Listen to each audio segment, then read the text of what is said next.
Hello, welcome, and thank you for joining us today. I'm Bob Continetti, Senior Associate Vice Chancellor for Academic Affairs, and I'll be your moderator for today's town hall on faculty and research matters. We began these online town halls to support the response of the university to the COVID-19 pandemic, and they continue to be a useful way to communicate across the campus about a variety of opportunities and challenges we face as a university community.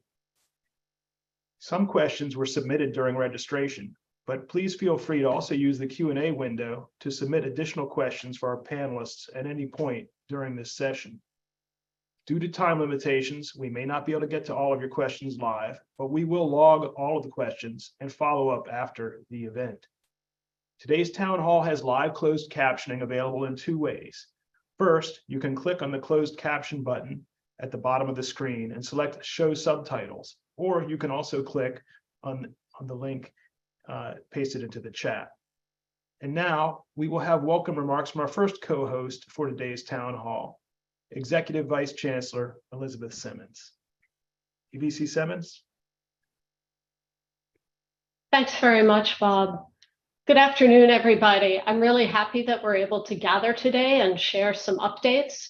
I think this time together continues to be important for maintaining a sense of community, even as we move beyond the pandemic. And as the campus continues to work collaboratively on the annual budget cycle and implementation of the new contracts for our UAW represented employees, I know there are going to be some feelings of stress or uncertainty as you watch the news about the state budget process. But I hope that you'll remember to take a moment to show care and compassion for your colleagues, and if needed, to make use of some of the mental health and well-being resources that are going to be discussed later on in this town hall. I think we've all experienced some form of support from another person in our campus community over the years, because I know that we are a community full of caring individuals, and we reach out to one another in that way. So if you can support others, please do. And if you need support, please take advantage of the resources that will be shared a little bit later today. Because we've just entered the month of May, this is the time when we remind everybody about this year's commencement, which is about 6 weeks away on June 17th. The students and their families always tell us how much they appreciate the participation of faculty and other people who have mentored them in the commencement celebrations. And it's always nice to catch up with the colleagues who come to the faculty breakfast before the ceremony. So this is just a reminder. Faculty, please, if you can, sign up to participate in this year's ceremony by May 8th. We will have a registration form. I think the link has just been put in the chat for you, and it should be pretty straightforward. And both I and the students will look forward to seeing you there. The last thing that I wanted to share with you was a really great partnership that is intended to address equity gaps in undergraduate research. SPUR, or Scaling Paid Undergraduate Research, is an initiative that's bringing together students and faculty and staff throughout the university to generate new ideas to expand paid undergraduate research opportunities, especially for students who haven't yet had a chance to really start thinking of themselves as researchers, or students who, for financial reasons, have to make a hard choice between a paid work experience and a perhaps unpaid research opportunity. We don't want them to have to make that choice.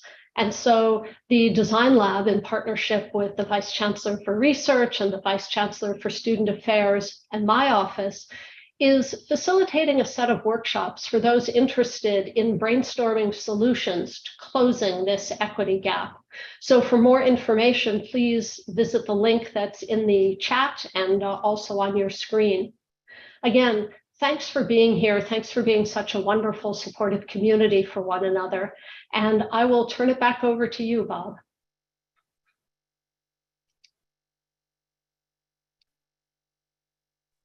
Bob, you're muted. Sorry about that.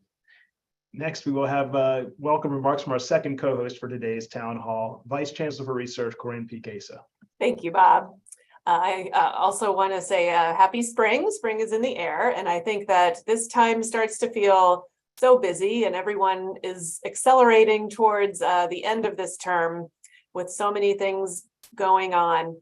That it's a definite feeling of some conflict about how much there is to get done, but also a good time to celebrate the achievement of our students who are graduating or moving on to the next year of their studies, as well as all the important things we do on campus.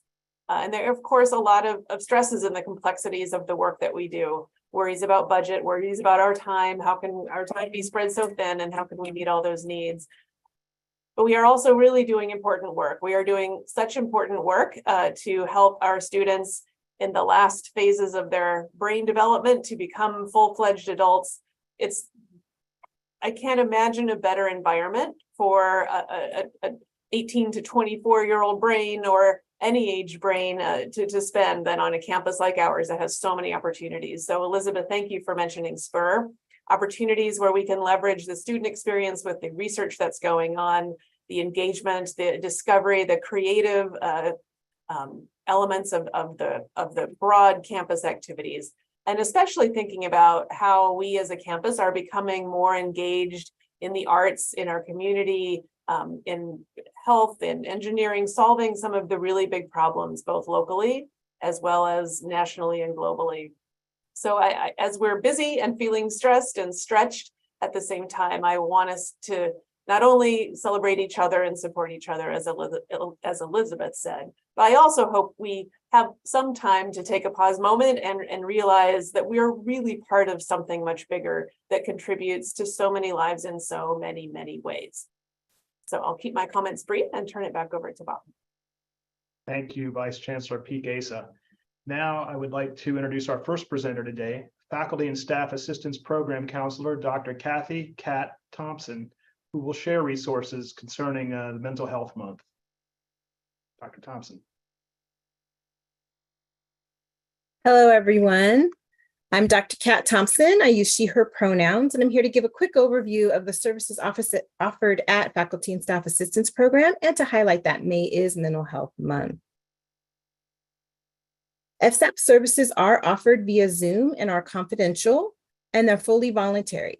There's no charge to employees for our service, and we're available to all campus staff, faculty, postdocs, visiting scholars, and retirees. We are available to in-state employees only, and we are a unit of human resources, so we do partner with other HR units. Excuse me. Our UC San Diego Health staff has an external EAP service that they do use, and so they do have services available as well. Folks tend to access our services for a wide variety of reasons: life stressors and changes, relationship concerns, emotional issues, alcohol and other addictions, problems unrelated to work or work performance, safety concerns, and of course, career concerns as well. In addition to providing counseling for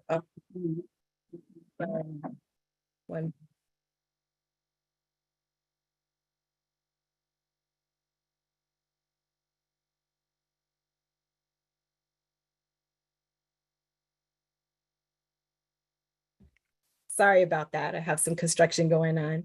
So in addition to our counseling services, we do also offer management consultations, department chair support, local referrals. We partner with other HR service units, and we do emergency and critical incident responses on campus when there is an emergency. We also provide educational workshops and support groups, and also organizational support. So we want folks to think of FSAP when there's any kind of change or transition in the workplace. If you have a concern about a coworker, if you're a manager or supervisor who needs to support team performance, or if private confidential consult is needed for decision-making, ethics, or judgment calls, or just to increase your well-being. We offer strengths-based, solution-oriented, and coordinated care, and we work within a short-term model. You benefit from having virtual access to us, We are knowledgeable about campus culture, so it's often helpful to have someone who understands the inner workings of UCSD. We come with a broad range of skills and resources, and we provide customized support. There are no medical records or diagnosis given, and nothing goes into your personnel file or anything. And again, there's no cost to you. To highlight May is Mental Health Month, we have several groups that are going on a monthly basis. Myself and Ms. Jennifer Triana run a BIPOC support group for Black and Indigenous people of color who are staff and faculty employees at UCSD. We do this every third Tuesday of the month during lunchtime from 12 to 1. Our Triton's Flourish group is coordinated by Will, and he provides that on a monthly basis. And we have a variety of parent support groups as well that are available in addition to other groups. There are 7 counselors to choose from, and our administrative assistant responds to all online or phone appointment requests. And in order to get started, you just get online at Blink and go to our Blink page and make an appointment. We generally are able to facilitate getting folks in contact with a provider within a week, week and a half maximum. So we have pretty easy access. If there's ever an emergency or situation, we also respond to those very quickly. And I'll put a couple of links in the chat for information on how to make an appointment, but also our ongoing groups and workshops that are available for folks. Thank you so much. Back to Bob. All right. Well, thank you, Dr. Thompson. It's great to hear about that very important resource for faculty and staff at UC San Diego. Next, we're going to hear from Andrew Hua to pivot towards discussing student mental health resources. He's the Director of Student Affairs Case Management Services. And welcome, Andrew. Thank you, Bob. And thank you, everyone, for having me. I'm excited to come here to just share about the amazing resources available for our students when it comes to mental health and well-being resources. I'll start off with our first slide here about emergent health well-being resources. These are both clinically based, right? So if you haven't heard about our newest resource, TrianCore, it is a team that is focused on providing mental health professionals and a response to behavioral health crises that occur on campus. We are piloting it, and you can see the pilot operation hours there, Tuesday and Wednesdays from 1 p.m. to 10 p.m. And it can be activated by calling UCPD dispatch and request TrianCore via dispatch.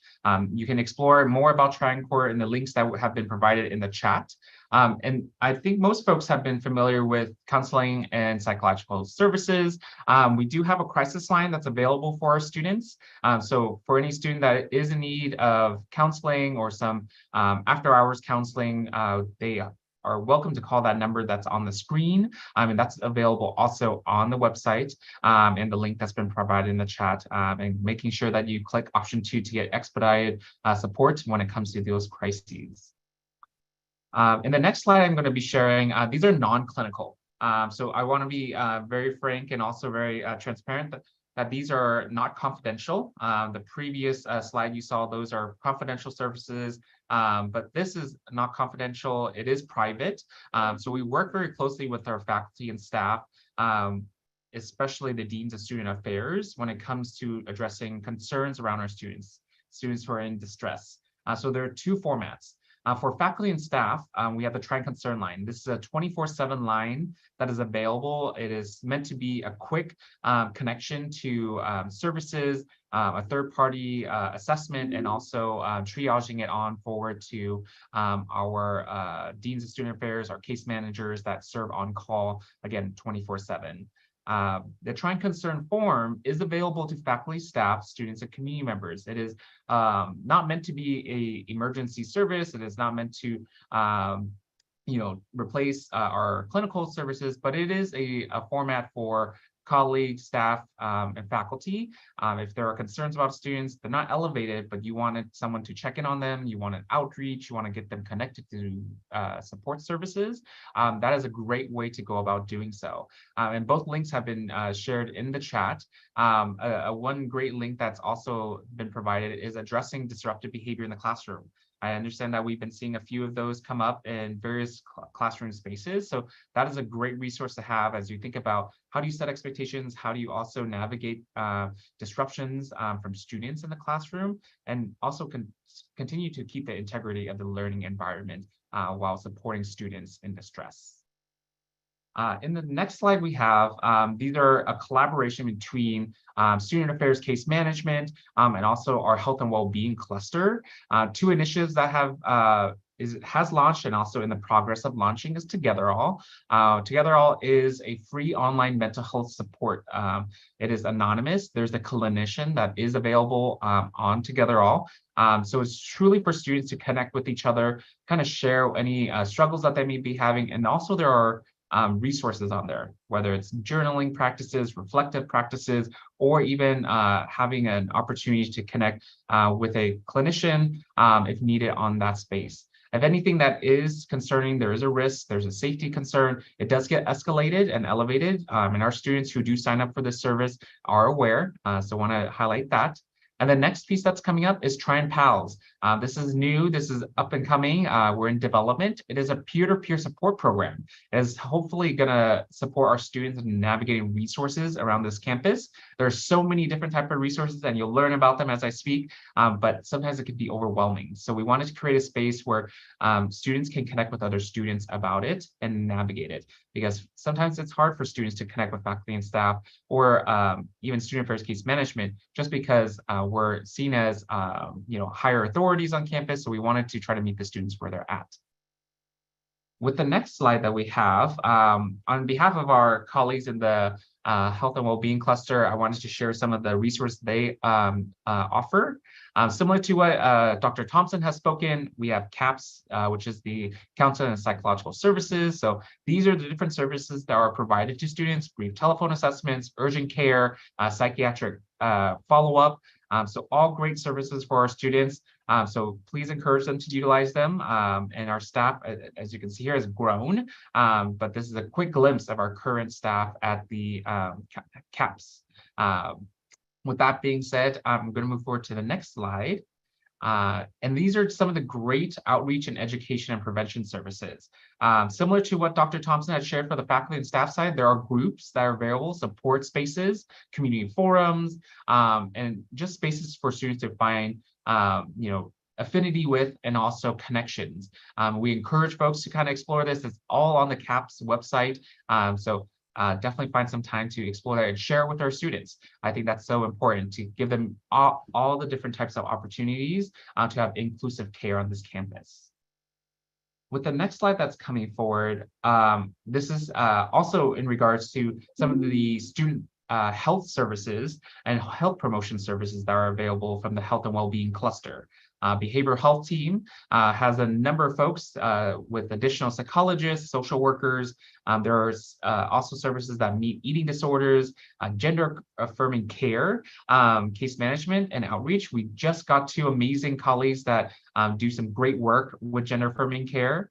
We have health coaches and also substance abuse support. It can be quite stressful around the work that we do, and also the students are high achieving students, and we want to make sure we have a robust number of services for our students to get the care that they need.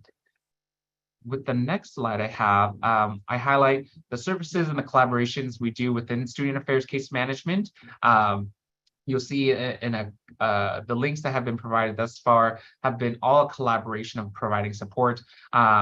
Our website is available, and our contact information is available as well to get anything that you're seeing here when it comes to how to support students, PDF, the health promoting handbook, and how to also respond to students in distress video. So if you ever want to visit our website, you're welcome to do so. It's sacm.ucsd.edu, but also you can contact us via that email, and we help navigate students in the best direction to get the needs met, and in collaboration with Deans of Student Affairs, our basic needs folks, and also our Health and Wellbeing Cluster colleagues. So with that being said, I believe that is my time. So I get to pass back to Bob. All right. Thank you, Director Hua. Very important. And I think one of the important things, in addition to all the information you saw, was the idea that when you're faced with this challenge of a student in distress, don't hesitate to reach out and talk to somebody. And so thank you for that update. Next, I invite Associate Vice Chancellor for Educational Innovation, Carlos Jensen, and the Director of Summer Programming, Rocco Fragomeni, to give us an update about the Discover Pathways and a summer program inventory, because summer is upon us. Summer is upon us, almost. I'll start off by introducing a new initiative that we're about to roll out. It will start this summer. We're very excited about it. It's called Discover UC San Diego.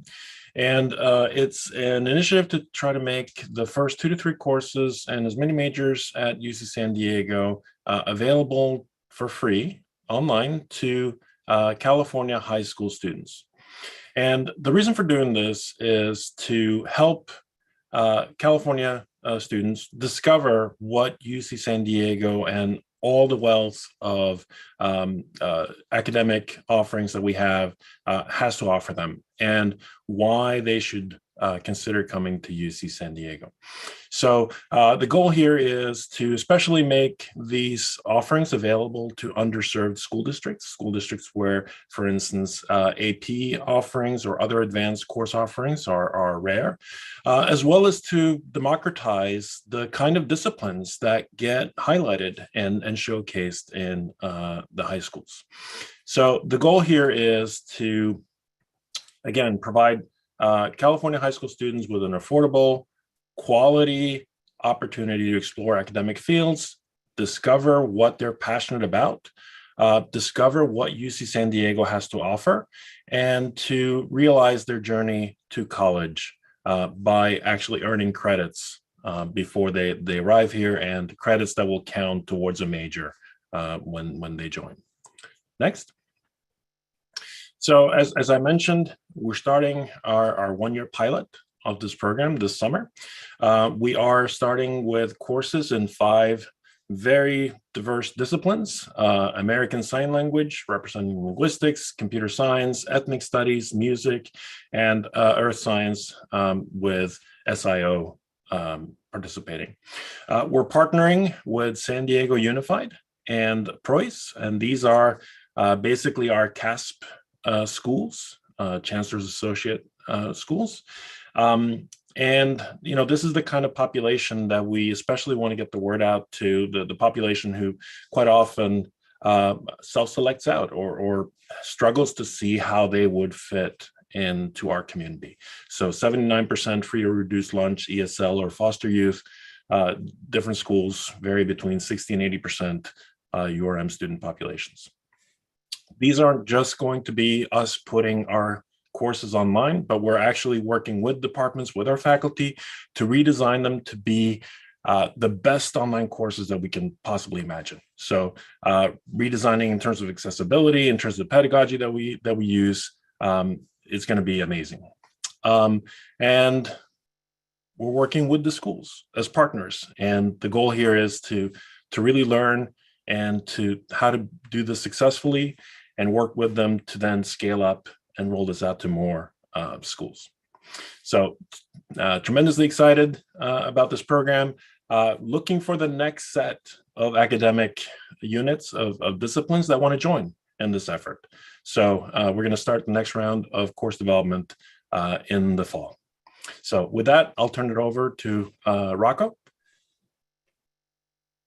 Thank you, Carlos. As many of you know, there's a lot of opportunity that takes place at our campus in the summer. And in the spirit of trying to understand all of those opportunities and organize around them, we implemented our first ever summer program inventory this past fall.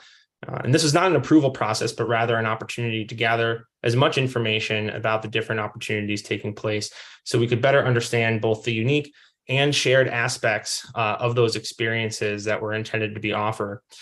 We can use that information to partner with our various campus services, such as EHS, HDH, Student Financial Solutions, and many, many more, to organize and then share back guidance, logistics, dates, deadlines, et cetera, well in advance of what we've seen to be a more traditional timeline, which as Dr. Continetti mentioned, summer is upon us, and this is often the time people start to begin to ask those questions. So we wanted to identify those opportunities to support programs and, of course, mitigate risk so people can operate in an efficient and effective manner throughout the planning season. We use this data to again, inform those efforts. But one of the big benefits of it was the partnerships that we were able to create and being more aware about the early nature of planning for the summer. When people would submit to this inventory, it automated notifications out to those various campus services. And conversely, if anyone interested in doing a summer program were to reach out to one of those services, they were supportive of the process and referred them back to our summer program inventory. As we look to the future, we're hoping to be able to do more around cost sharing and resource sharing with programs that have similar participant populations as well as timelines. And we're also looking into various resources and tools to help support some of the more operational aspects of these programs, such as in registration and application systems. The thing I'm really excited to talk to you all about today is how this is all being shared out with both our campus and external audiences. So we can go to the next slide. We have a summer program finder, which is located at summer.ucsd.edu. And here you'll see the over 91 different programming sessions that have been reported into the summer program inventory for summer 2023. We're going to be serving over 6,500 participants across a diversity of opportunities, and we've broken those down into about 4 different categories so you can kind of see a flavor of what folks might be experiencing this summer. And whether it's research, or recreation athletic camps, or the programs that service our newly admitted first year and transfer students, there really is a lot of effort and planning that goes into each one of these opportunities. So I appreciate everyone who is contributing to the summer as a program director or coordinator, and certainly our campus services who have helped get those opportunities off the ground. Some interesting things to note with those groups: there are over 3,500 youth participants in these programs. And certainly as we move further away from 2020, it's been nice to see that there is an online presence maintained with a lot of these opportunities. But one shift that is occurring in greater fashion is the now near 100% of these programs having some sort of on-campus component along with any other online experience that they may be offering. So if you go to summer.ucsd.edu and look at the program finder and you see a program that you're affiliated with and it needs an update, or you'd like to make a change, feel free to get in contact with us at summerplanning@ucsd.edu. And of course, if you see a program, or rather don't see a program that needs to be listed, we would love to partner with you both for this summer and future summers to come. So thank you. And I'll pass it back to you, Dr. Continetti. Well, thank you, ABC Jensen and Director Fragamini. It's great to hear how much there's going to be happening this summer here at UC San Diego, and the fact that we actually know about it in one place now. It's something that's grown up grassroots, but it's really becoming an important part of the university's calendar. Now, I have the pleasure of handing the mic back to Vice Chancellor for Research, Corinne Peek-Asa, to share some important research updates. Vice Chancellor. Yes, thank you, Bob. So my first topic is talking about the UAW Agreement Research Relief Fund. So we are very aware that the pay differentials with the agreement will have a very direct impact on direct dollars on funded grants. So first, I want to acknowledge that our chancellor at UC San Diego, Chancellor Khosla, was the first in the UC system to earmark some funds specifically to help reduce the burden of the pay differentials. So he has committed $5 million, and then the VC areas, so all of the research that reports to each VC area has matched those funds. So there's a total of $10 million available. And as we do our best projection for the impact of the salary differentials for approved grants through this cycle of the agreement, this probably will cover about a third. So it's a pretty significant increase, but I do want to acknowledge, we recognize that this is a challenge for the campus, both with TAs, with other sources of funding for postdocs and research scholars. But we want to make sure and do the best we can to avoid layoffs, certainly, and to avoid having an impact both on the scope of work of our currently funded research as well as future research competitiveness. I will say that we sent a campus memo out earlier that had a schedule of where higher salaries should be going on proposals. So the goal of the Research Relief Fund is focused on budgets that are already approved. I also, before getting into the Research Relief Funds, want to recognize that this really is a national issue. So many other campuses are struggling with finding the best way to pay higher salaries to students, faculty, and staff. So when we think about relationships and advocacy with federal agencies, we're definitely working through professional organizations and working with other research institutions to recognize that this is really not a UC issue. This is something that we're struggling with nationally. So the last thing I want to say before going into a little bit more detail about the Research Relief Fund is that this is a work in progress. So I'm certainly going to introduce what we know right now, but we have worked very hard to get a lot of feedback along the way, and we will continue to do that. So the overall goal and principles for the Research Relief Fund is that funds at the level of the chair, dean, and the VCs are meant to avoid layoffs and reductions in the approved scope of work. The general strategy for this is shared pain. And the EVC had said earlier that that we do recognize this is a pain point, but it's probably a short-term one. We will get used to and be able to anticipate changes from agreements as we move into the future. But this is a rainy day. So we are going to have to work together to think about how we've prepared for a rainy day and be working together and sharing the resources that are available for our rainy day. So again, we have no hard set rules. We've never done this before, but what we're hoping in the sort of trickle up model that we're going to use, that I'll talk about in a minute, is that the funds will start sort of at the PI level and trickle up to requests to the Chancellor and VC funds.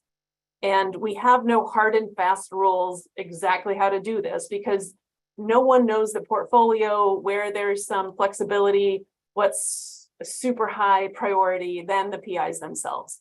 So what we're looking for as we think about different layers of providing resources to cover the pay differentials is that PIs demonstrate that they have used the best possible strategies to cover as much of the payment as is possible, with the goal of preventing layoffs, reductions in scope of work, and while maximizing future research competitiveness. Next slide, please.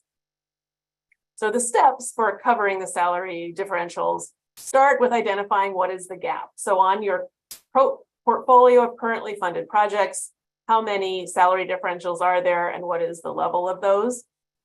We have an app that will help with that, with projecting that. And the first step is to reallocate funds on contracts, grants, or other research funds as allowable on those funds.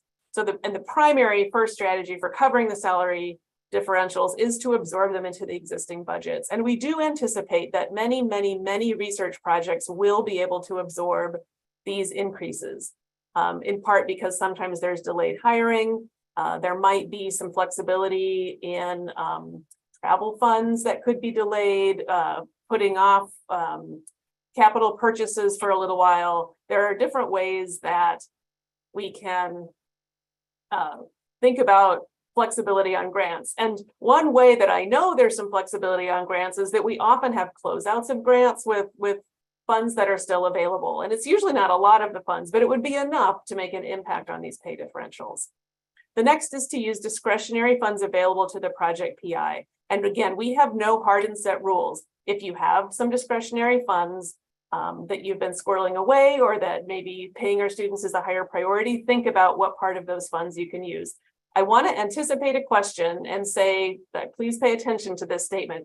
because I think there has been some misinformation. There is not an expectation that you dive into your summer salaries, for example. But again, I want to repeat, there is not an expectation that you use your summer salary, and there's certainly not an expectation that you use all of the discretionary funds that are available before there's the opportunity to have any help. Again, what we want is the PIs to consider how to balance what resources can be used and then how much additional resources are needed to cover the differentials.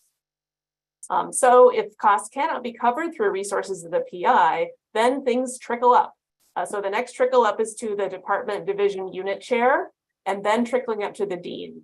And we recognize that every unit, every school allocates funds in a different way. So if there are resources available to help cover some of these costs, they won't sit in the same places in different units. So again, we at the VC level want to see that the best strategies have been used to cover what can be covered, and that there's a strong rationale for the request up to the Chancellor VC funds of anything that else is needed. So the chancellors and the VC level funds are requested after the school resources have been examined. And so the request needs to come with the approval of the dean. Next slide, please. So who is eligible? Any PI is eligible. So there are PIs who are not faculty, and as long as there are research funds, they could be startup funds. So for example, if a junior faculty has a student on their startup funds and the startup funds don't cover the differential, that would be a reason to trickle up to ask for some support. And again, the research relief fund applications must be approved by the dean. So what expenses are eligible? Funds can be requested to cover the agreement-related salary differentials for every research position on grants. So GSRs, postdoctoral fellows, and research scholars. Whether those are filled or unfilled, as long as they were on the approved budget.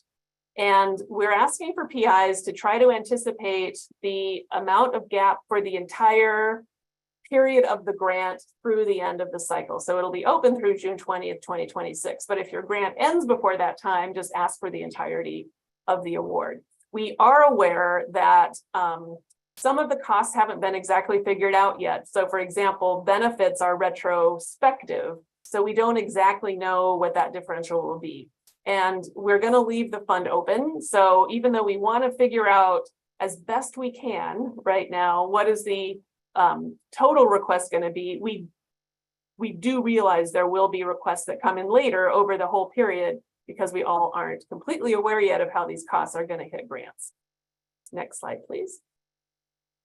I am going to now ask my ABC Faith Hawkins, who's worked tirelessly to put together a Koali Build app for the fund request at the Chancellor VC level to tell us a little bit about what this is going to look like. It's not ready yet, but we are pilot testing and getting a lot of input again.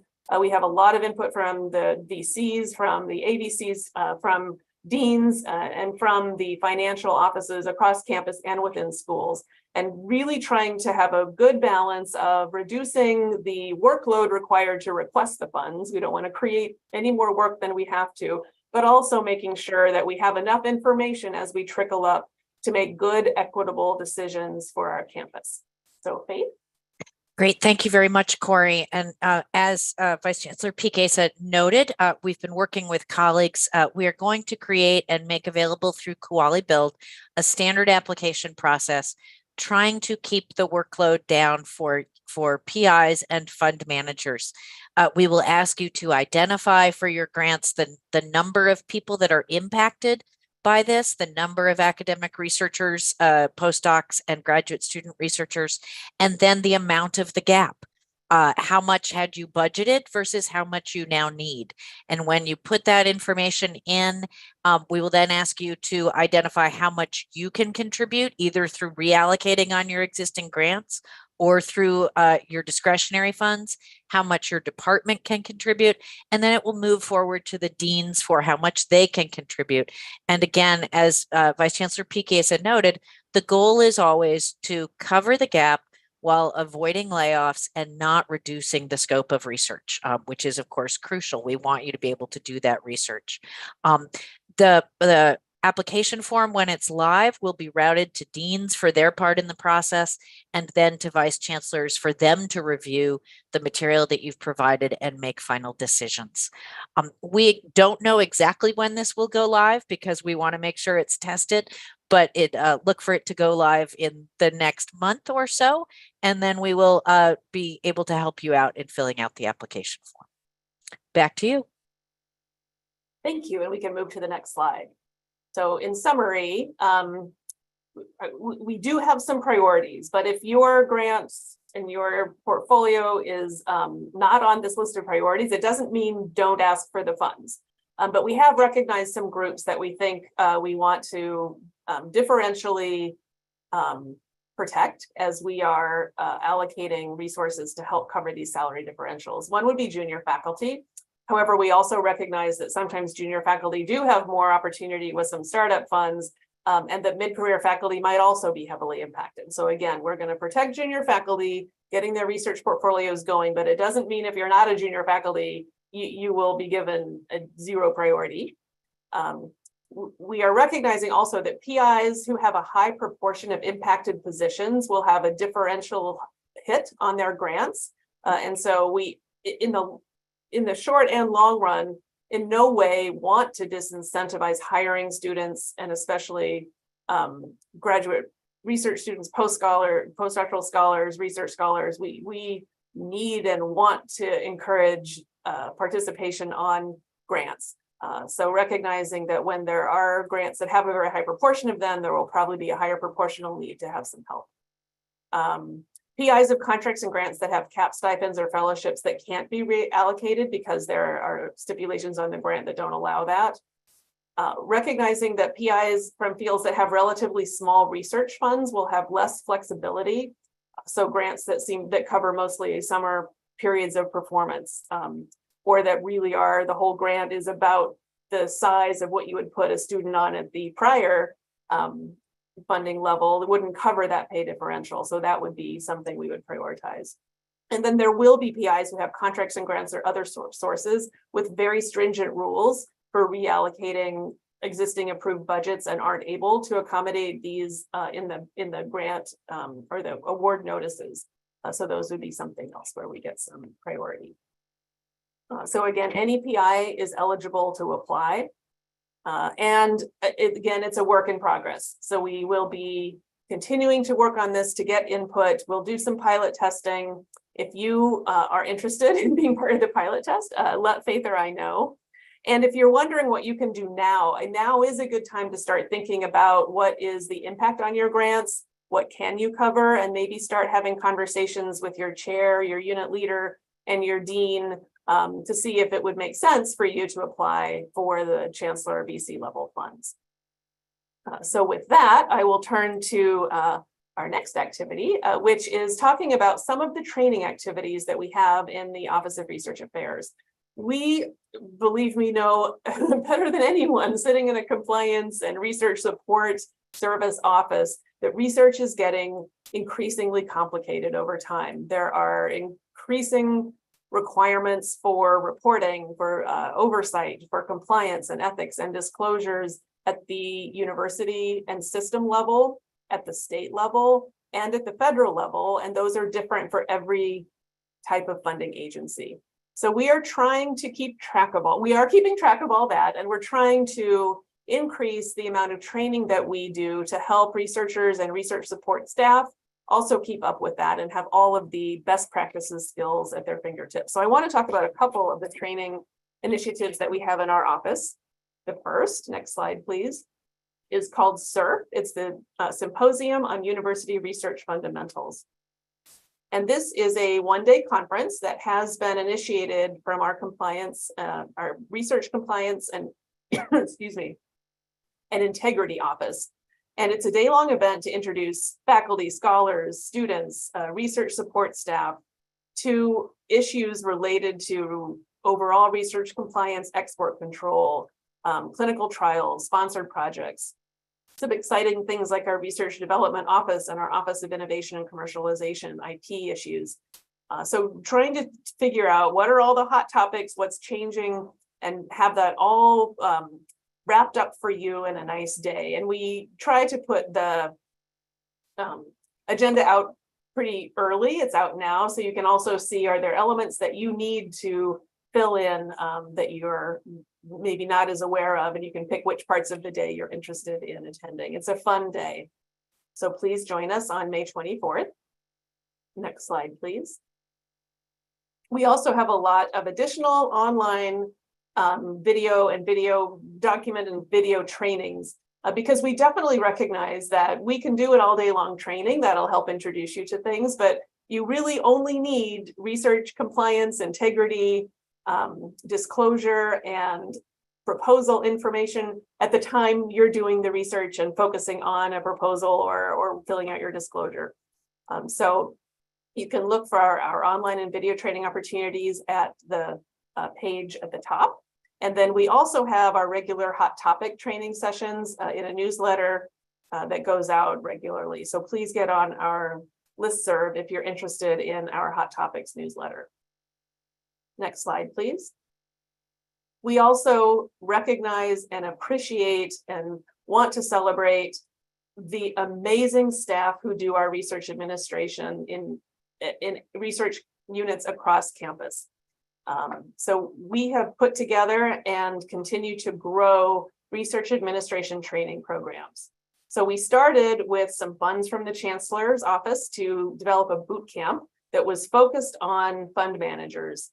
And we've had about 118 people attend the boot camp. We've had about 218 include our research administration fundamentals, and about 420 people attend our Koali research migration instruction that continues starting in July and just until about last month.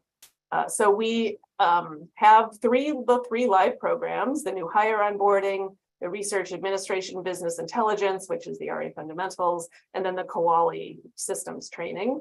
And we are now in the process of launching the professional development certificate offering. So these are sort of boot camp plus, moving into some of the more advanced research administration modules. Next slide, please. So we do want to highlight our onboarding package, which is our initial boot camp. It is available where we run it we'll run it frequently so that we can try to get fund managers or anyone else who's doing research administration into the boot camp early on in their onboarding process. So this includes workload prioritization, organization, and communication. And it's focused a lot on how do you support a team that's putting together an application. So how to read a solicitation, what are some of the things that you need to keep track of, timelines, but also components and language that's needed. It includes a basic introduction to Koali research, including timing and how to start routing the materials that are needed to submit a grant, budget basics, faculty and researcher panorama, how do different units work together across campus, how to work with charts of accounts, understanding Oracle procurement flow, effort tracking, and more. So it's a pretty intense but comprehensive boot camp. So if any of your units are hiring or working with fund managers who you think could benefit, please have them sign up for one of our training sessions. And I think that does it for me. All right. Thank you. Thank you, Vice Chancellor Peek-Asa and ABC Hawkins for those important updates supporting research here at UC San Diego. So now we've come to the Q&A part of the program, and I invite all of our panelists to turn on their cameras. As a reminder to the audience, please submit any questions you may have using the Q&A window. So we're going to go, now that we have our panel on board, we're going to go to the first question, and that goes to Vice Chancellor Peek-Asa. Any thought concerning when NIH might increase the yearly budget cap to accommodate these and other cost increases that we're facing? It's a very good question, and it's a controversial question. And I'll tell you that there are three ways that federal agencies can think about the general increase in cost of research, which include increased salaries for people who work on research grants. One is that they can increase the amount of money in the grants, which covers the increased salaries. That is something that institutions like ours that are very good at competing for grants really like. We compete as successfully as always for grants, and we get more money for those grants. Many institutions who aren't as successful at getting grants are less interested in that, and they would much rather like agencies to give more grants rather than bigger grants. So they would argue that instead of increasing the amount of the award, you have a commensurate decrease in the scope of the award. And again, our campus is working with a lot of professional organizations and groups like, for example, the AAU, that are all the R1 research institutions are advocating more heavily towards higher and bigger awards. Organizations like APLU that have a lot of R2 and even R3 research institutions that are really working hard to grow their research portfolios would much rather see more awards without more money. I think we also have opportunities to look for graduate student funding in different ways. So maybe there's like a new breed of training grant. You may have heard of the CHIPS in America Act, which was a huge multi-billion-dollar investment that included some research and development in microchips.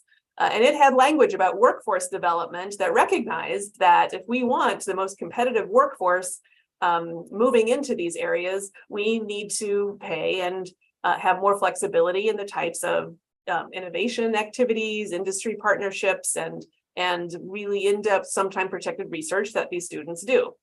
So there is some recognition that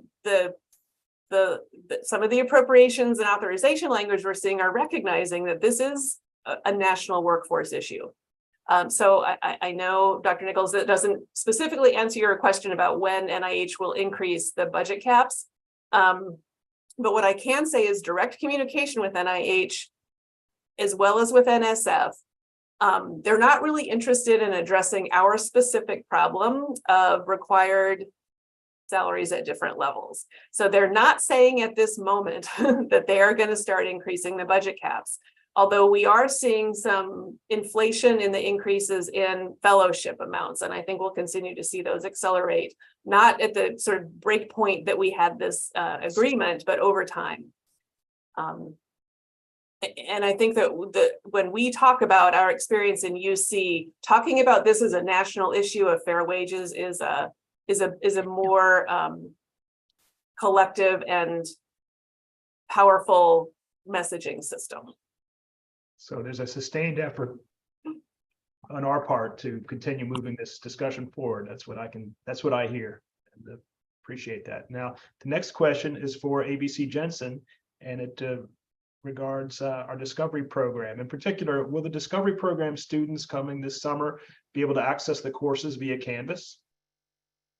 Yes, and that's actually one of the things that we've been working really hard on. Our courses will be hosted on our Canvas. But students will be able to access it through their learning management system. So our courses will actually start appearing on the high school learning management portal.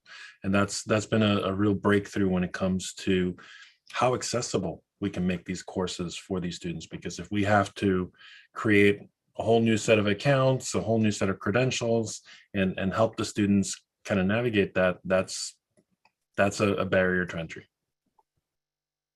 Okay, thank you. The next question goes to you as well, Carlos.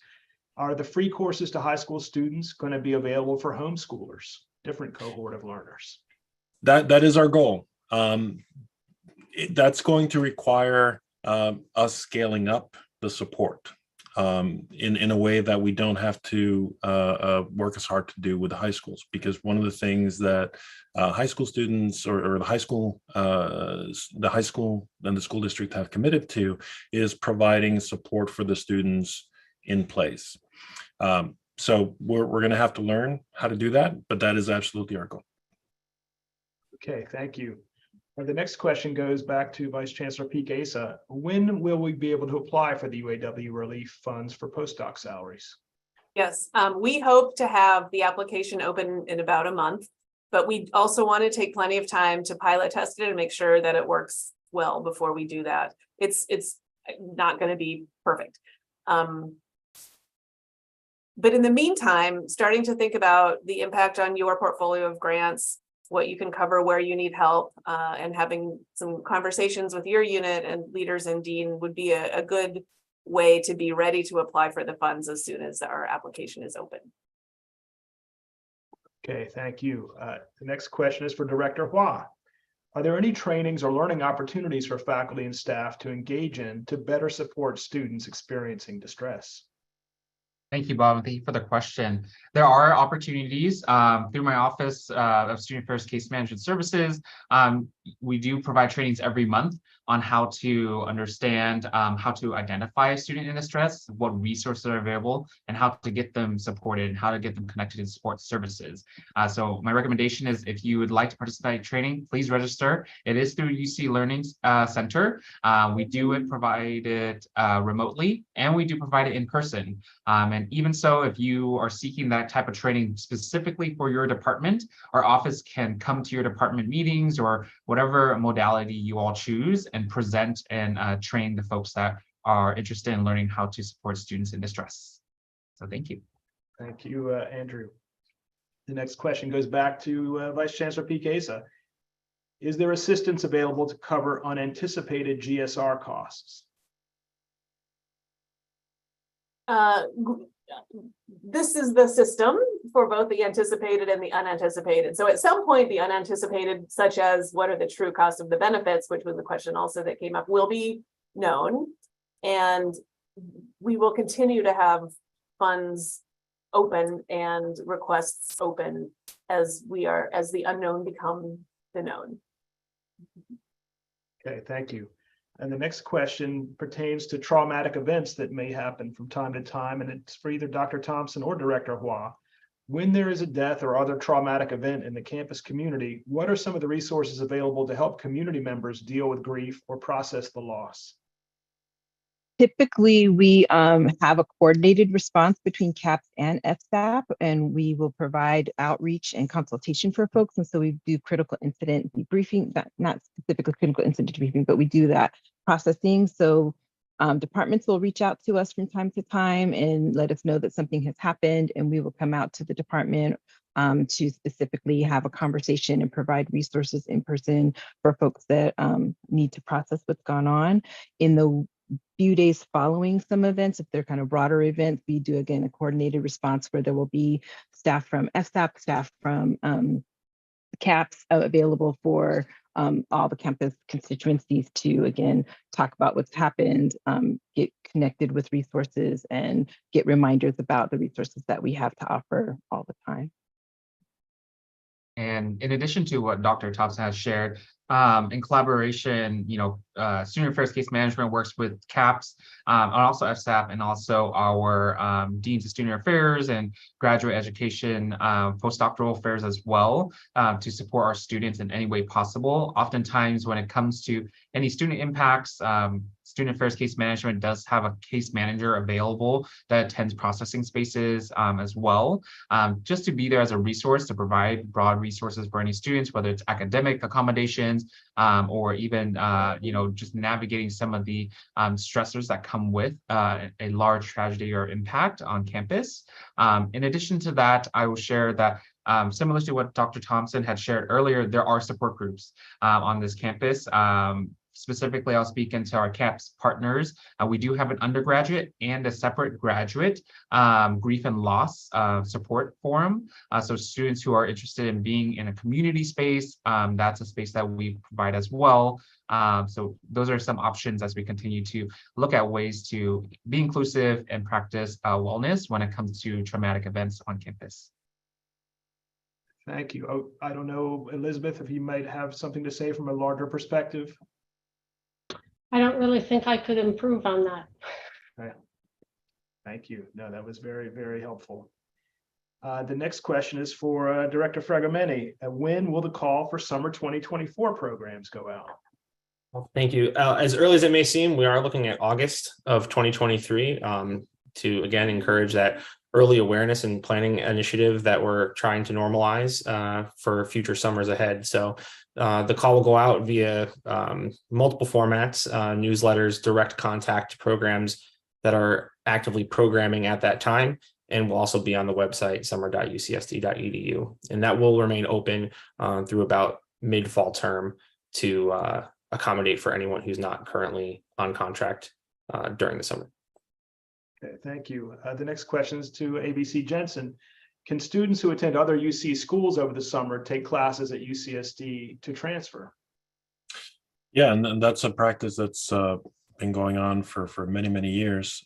It does make it easier if our classes are offered online, because that gives students the ability to find the courses that they need, especially for time to degree and degree completion. And I have another question for you, ABC Jensen. Where can we find more information about the Discovery Program? The website will be launched by the end of this week. Unfortunately, we weren't able to complete it before this event. Okay, so there'll be a broad announcement about that. Then there'll be a Yes. website. Look for the next Academic Affairs newsletter. Okay. And the next question goes to both EVC Simmons and Vice Chancellor Peek-Asa. Are there steps that UC San Diego is taking now to help prepare for the potentially lean budget years ahead? How is the university doing now financially? Sure. Why don't I start, Corey, and then you can address from the research perspective. So overall, the financial status of the university is very strong. One of the most important elements is keeping our undergraduate enrollment strong, because most of our revenue comes from undergraduate tuition and state funding for California residents. It's important that we keep building undergraduate housing for students and keep enrollment strong and keep graduation rates up as well, since living on campus contributes to timely graduation. So that's one reason that we are continuing to build undergraduate housing. There is an overall financial strength motive through the undergraduates. We don't make money off of the actual undergraduate housing because the expenses are simply met by the fees that the students pay, but it helps us keep attracting large numbers of undergraduates, and that keeps the finances strong. We're preparing for the next capital campaign to help us raise more endowment and gift funds. We are working very hard to steward the gift funds that we already have, which translates to we're making sure that we spend the funds that were donated so that those who gave us the funds feel like their gift was appreciated and it's being used in the way that they intended. That's what inspires people to then give more. So that's why we've been paying a lot of attention to that. We've been doing a lot of review of carry forward in units with the assistant deans to make sure that that's being invested strategically in ways that keep the institution academically strong. We've been doing a review of budget models to make sure that we're using the money that we do have as effectively as possible for the very highest priorities, and to sunset maybe some things that we used to do, but maybe we don't need to do anymore. So that's part of maintaining financial health, kind of like pruning the plants in a garden, and then they come back and bloom more strongly thereafter. Again, overall, the financial status is excellent due to the really strong financial acumen of the Chancellor and the CFO and the financial teams. So we are constantly working to think about what financial challenges could be ahead so that we're ready before they happen as much as possible. And there's a lot going on the research side, where the strength of our research portfolio continues to grow. And maybe Vice Chancellor Peek-Asa would like to say a word about that. Yes, thank you, EVC Simmons.